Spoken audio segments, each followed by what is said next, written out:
Okay, let's go. I played in a tournament last weekend, and I played a total of 6 classical games in one weekend.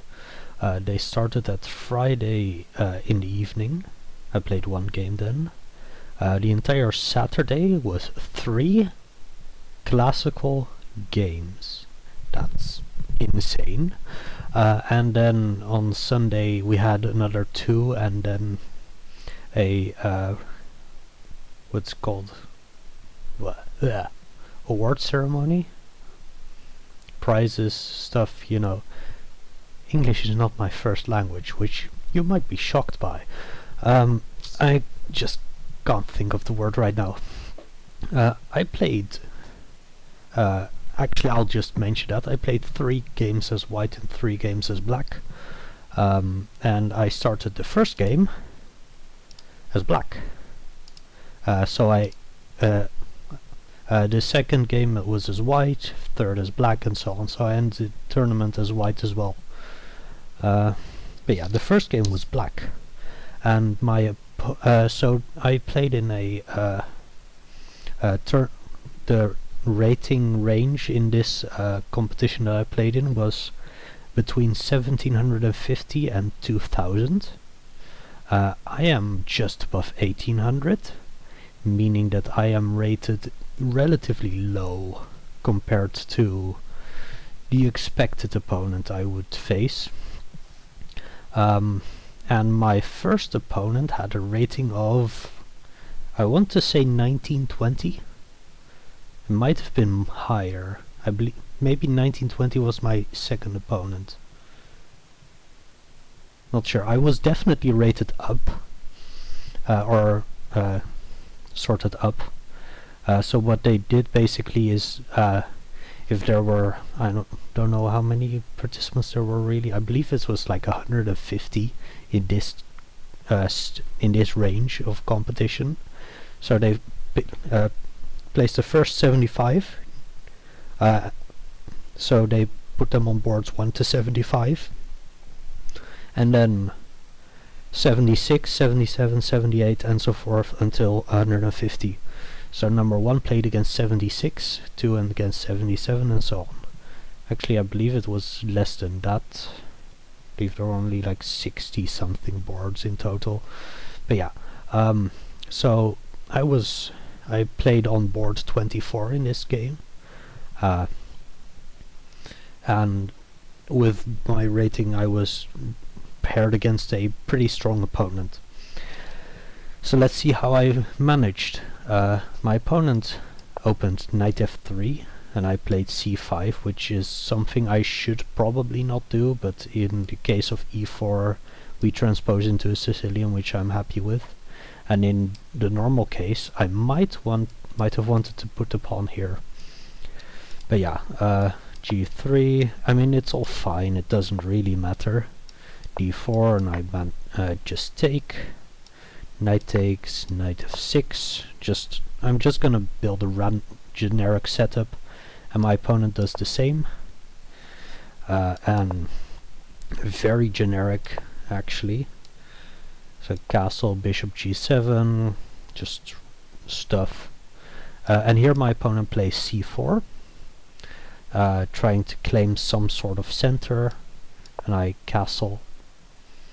And I mean, this position is okay for both of us. There is some pressure on this knight, which makes it kind of hard for me to develop this bishop, because if either pawn moves I would lose a pawn here.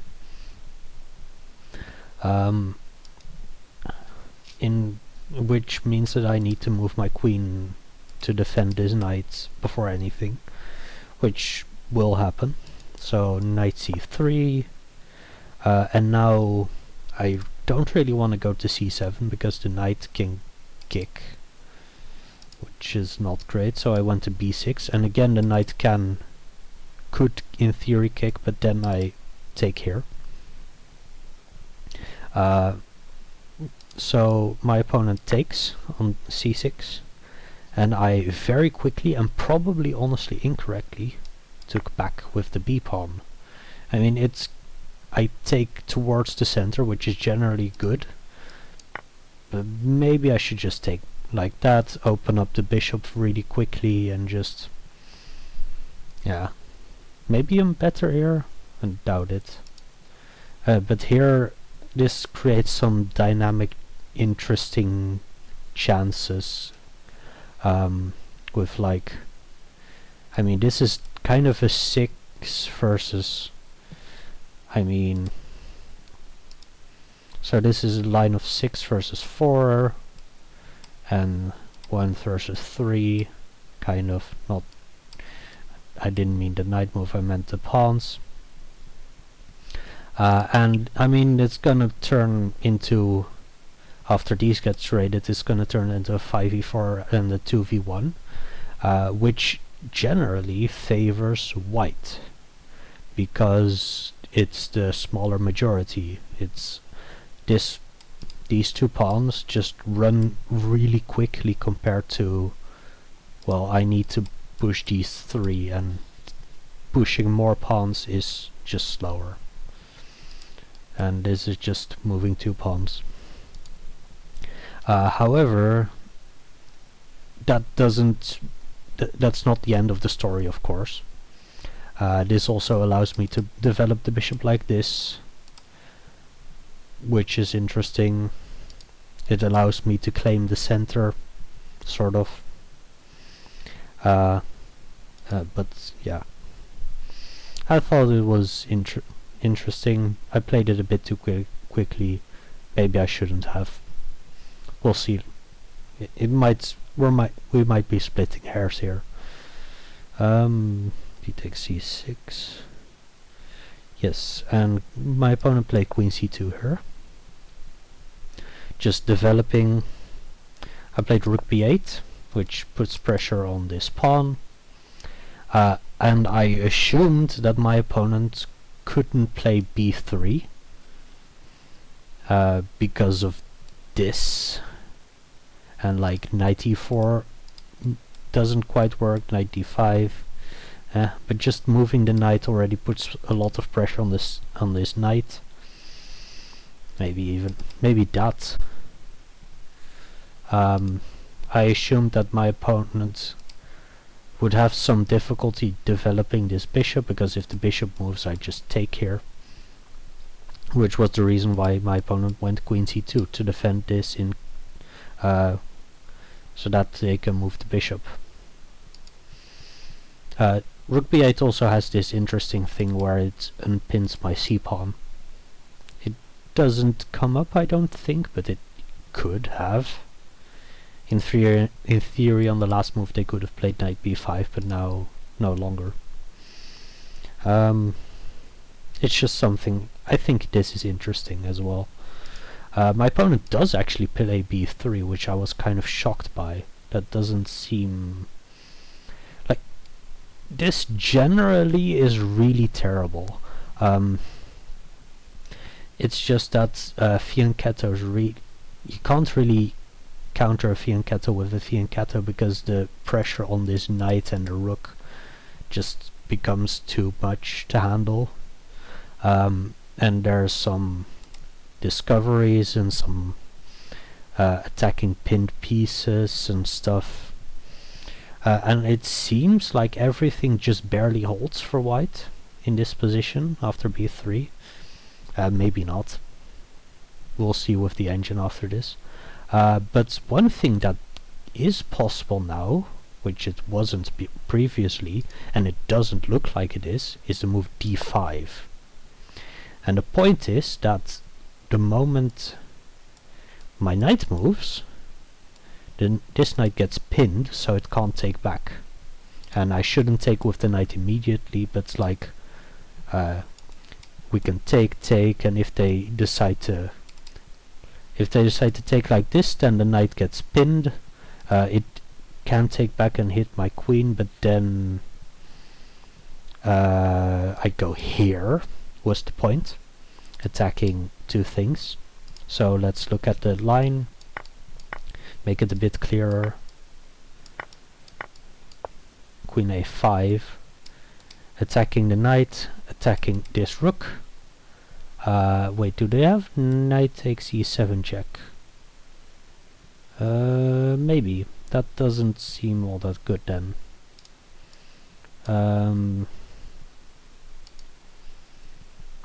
So this is part of the plan, but I do want to attack the knight and defend here.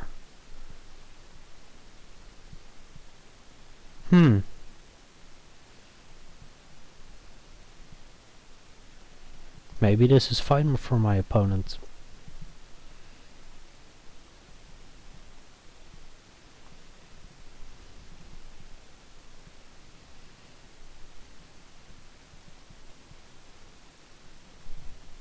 There's really nothing here. Oh, there's this. I mean, this is kind of a thing. So they take, move the rook, and this knight is, oh, this knight isn't trapped either. Can go there. And it can of course take the bishop, but I was planning on moving the bishop. Where would I go to? Oh, just here. Queen d6 is the... No, but then they can't move the... Then they can go here immediately. Maybe...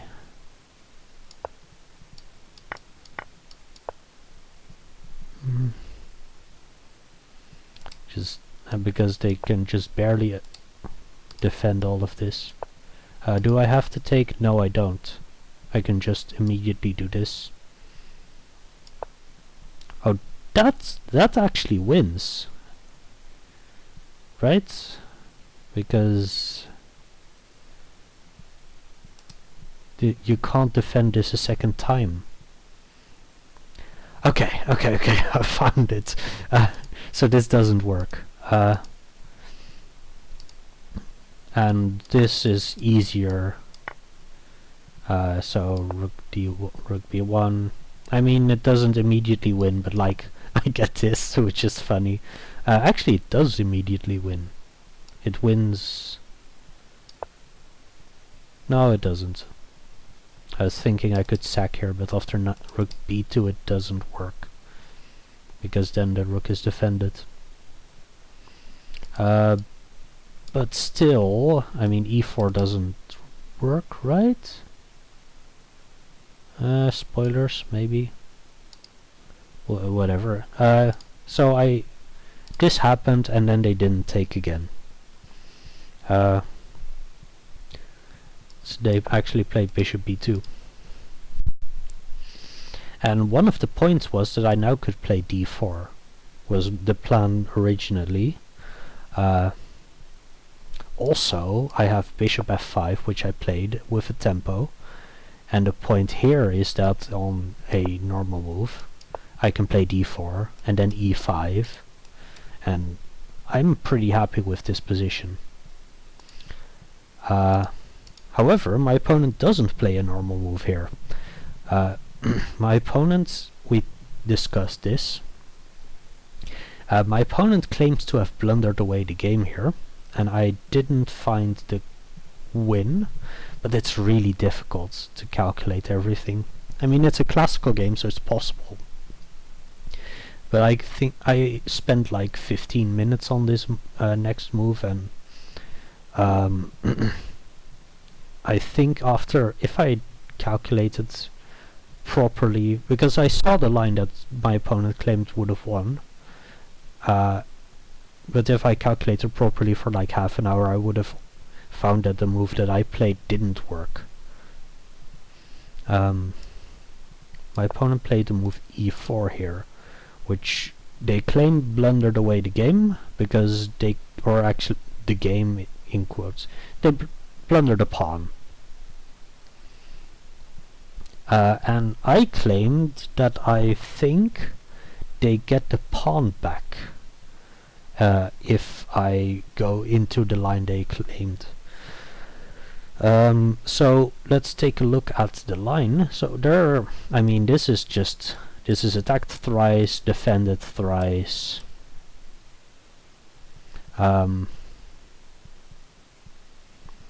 So it seems like this should just be a trade, but this is a kind of a pin. This is, I mean, once the knight moves, the queen is overloaded, so it is a pin. Queen can't defend both of them. So in theory, there could easily be something here for me that wins, let's say, at least a pawn. So I fought here for, I believe it was, might have only been 10 minutes or so, but I remember that my opponent got to this position, calculated for like 5 minutes, played e4, I played d takes e4, and my opponent tanked for half an hour here, which I think is pretty funny. They assumed that I couldn't take, or that everything just works out, and it doesn't. So the line they claimed was after knight takes e4. The way to save maybe the pawn is bishop takes g7, but then actually that saves a piece, but then I play knight takes g3, discovered attack against the queen. Queen moves, let's say, here. I don't think it matters necessarily. I take here, they take here, take, and this is a pawn. Am I happy in this position? Not necessarily. But I mean, it's a pawn. I think I saw that this won a pawn. Maybe I missed knight takes h2 actually in my 10-minute calculation. But I thought that what I played actually in this variation. No, they didn't actually play that. That was the point. So they.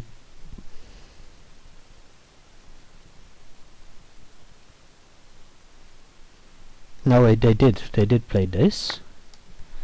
I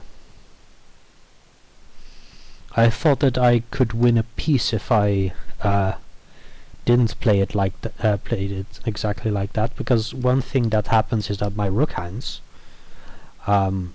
So I thought I could just move it with a tempo. The queen is forced to move somewhere, let's say here, and which happened in the game. You need to defend this knight, so you can only go to one of these two squares, or here, but you also need to defend the bishop, but both are fine. And then I can take here, and this doesn't work anymore because now I threaten the everything, and this doesn't threaten anything, was the point. There's also, of course, you can also in between take here, but that doesn't help because of rook c2, which does actually win the piece now, finally. That's definitely part of the point though, but the issue is that in this variation, if I just take the bishop, actually I can't take the bishop, that's fine, and I did do that. Or in this, the main issue is in that in this variation they can take here, and my rook is hanging. So if I take, I mean, this is the draw. I'm not even better here. This is just 0-0. So I managed to find a different route, which actually might, let's say, in practice it's probably a draw. In theory, I think the engine will give me an advantage here after this line. I took on e4, bishop takes g7, and I played this move, f5. Planting the bishop here on e5, looking into the structure. I'm playing rook c2 on the next move, you can't stop me. I'm infiltrating here. And I think I'm doing well, I mean, I'm doing okay. It's an opposite color bishop game. My bishop is better though, so I think if anyone has any chances, it's me.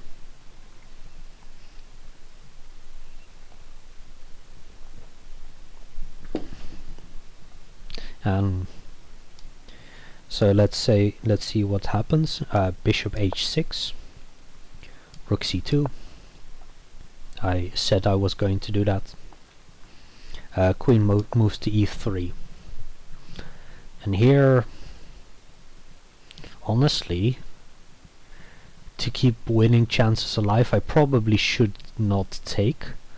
But the issue I saw, I really looked at any other move. The issue I saw is queen d4, threatening some mate. So I really only had this or that, and both don't do anything else other than survive. Also, that loses this pawn, which is not relevant, but no, because I win it back. But yeah, my queen does stuff here, but if I move it, it doesn't do anything anymore, which is also unfortunate. Maybe it can do this, but that actually might work. So if they take here, which is in that case probably bad, let's say just back here. I think this is the square you want this queen to be. You might actually have to take here because I'm actually threatening this rook. So you have 3 legal or 4 moves, I guess. Yeah, okay. You can also go there. Maybe this doesn't work because of rook f2. Nah, that's fine. Let's just say take. This makes sense as a move. Maybe not rook e1, but let's say rook d1. Need to defend against that. Right? Maybe not. Maybe I can do this. Because I don't see any... Oh, you can go here. Okay. But e4, e5 works. It's not amazing, but it's okay. Again, slight plus, probably in practice, probably a draw. But yeah, I really looked at ways to not trade the queens, and in the end I relented, traded the queens, and now the game really is just... It's probably just a draw. I can even do what I did in the game, which was bishop f3, which makes this bishop an absolute monster. Like, there will always, in every single position, be back rank checkmate issues if I have a rook. Still, you literally cannot escape. Can't do this because then this is still back rank, or this is still mate. This loses a pawn for nothing, and might even, if I'm on time, I might even be able to close that as well. Something, not sure how exactly. So there will always be some back rank issues. It does technically lose a pawn, but I just win it back and they go here. And now b4, because I mean they have a passed pawn. I can always trade into an endgame if I want, or into a drawn endgame, because I have a bishop in. Because I mean, once we trade the rooks, which is probably even bad for me, I can just put the bishop here, and there's nothing that can happen. Actually, I should put my king there. Come on, can I? Yeah, should probably move my king there. And then there's nothing, which, spoilers, kind of happens in the game. Let's take a look at that. King f7, rook e1, rook f to e1, played rook e2 to maybe get this. king f1, which is nothing really. Rook d2, bishop c5. Honestly, I mean, I even blunder this pawn, but it doesn't matter. b5 doesn't actually lose anything. I looked at that. I'm just gonna quickly go through the rest of the game. It's not really interesting. Rook e to c1, king oh, the king isn't on e6, sorry, the king is on f6. Bishop c5, king f6, because of reasons. Right, yeah, b5, rook c2, rook c1, king e5, b6, king d5, which almost loses. Right.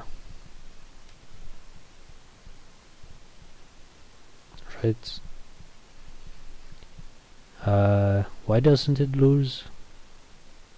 Oh, because I just get that and then move my king and just pick up the pawn. Yeah, I did see that. Fortunately, I didn't blunder a win or a loss.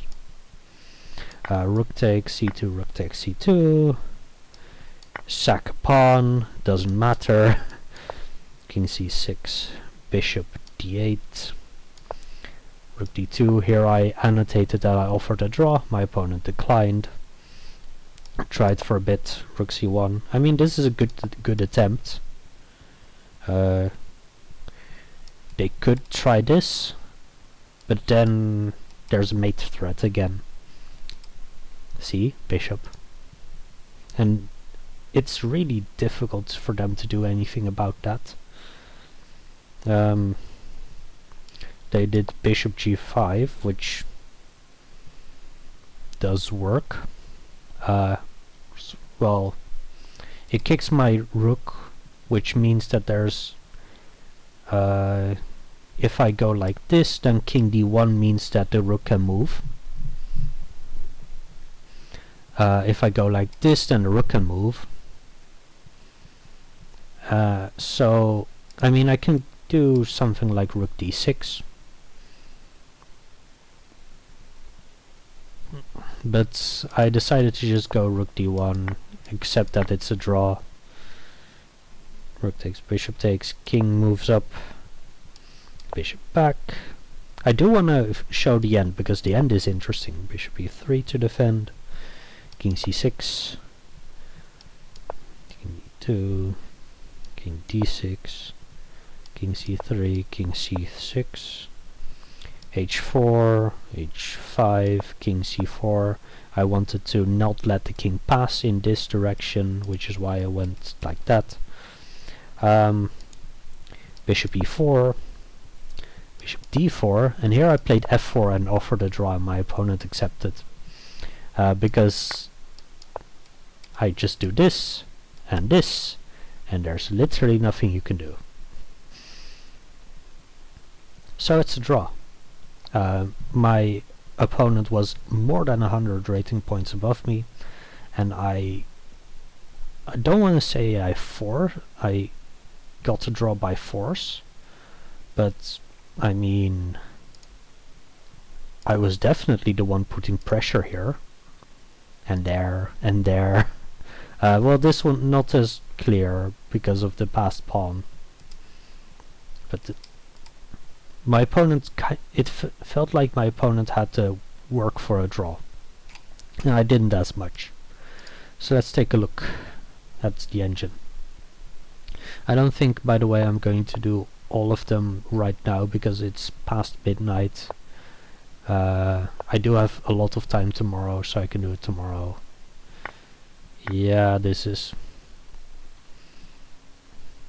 I guess I'm better here. Weird. e5, okay. Wasn't planning on doing that. Just normal setup. Okay, knight c2, interesting. With the point b3, okay. you can just play b3 after that, I guess. D takes c6, yeah. Makes sense. I thought I was splitting hairs a bit. Yes, it's kind of true, but it's not that big of a deal. d5, good move, yeah. I assumed so. C takes, C takes. Yeah, I saw bishop f4. I think after bishop f4 I might have even I might have just played rook b7, but I'm not sure. And threatening like some sort of queen c5 or queen c6, probably c5.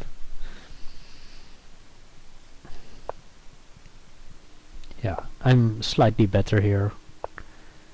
Okay, this is bad because... Okay, yeah. Knight f6. Oh, I missed that. That's insane. Okay, and this is also when. And what's the difference between like this? Oh, you can defend because with queen b2. Yeah, okay. Okay, makes sense. So you need to go knight f6. I missed that. But this is also winning. Queen b2, which was going to be the move. Knight takes, bishop takes. Oh, just rook takes, and you're... Oh, you're already up a pawn, yeah. Rook takes f1, and then just play this, I guess. This is also okay, but it's just a pawn. Queen e2. Now this should still be better for me, but I missed this, and... Bishop b7, that's also interesting. I like a move f5.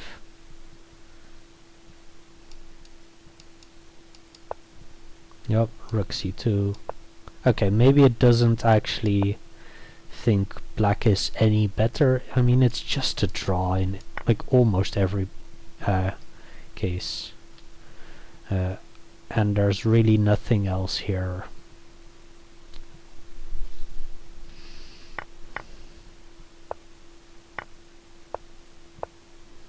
Minus 0.1, I guess.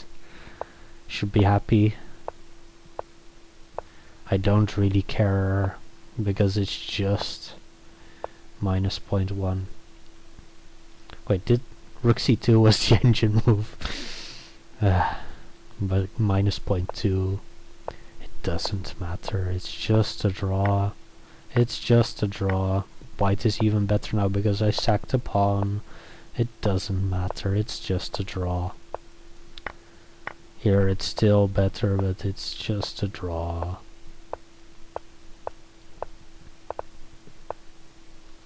That actually puts the e-file on every position.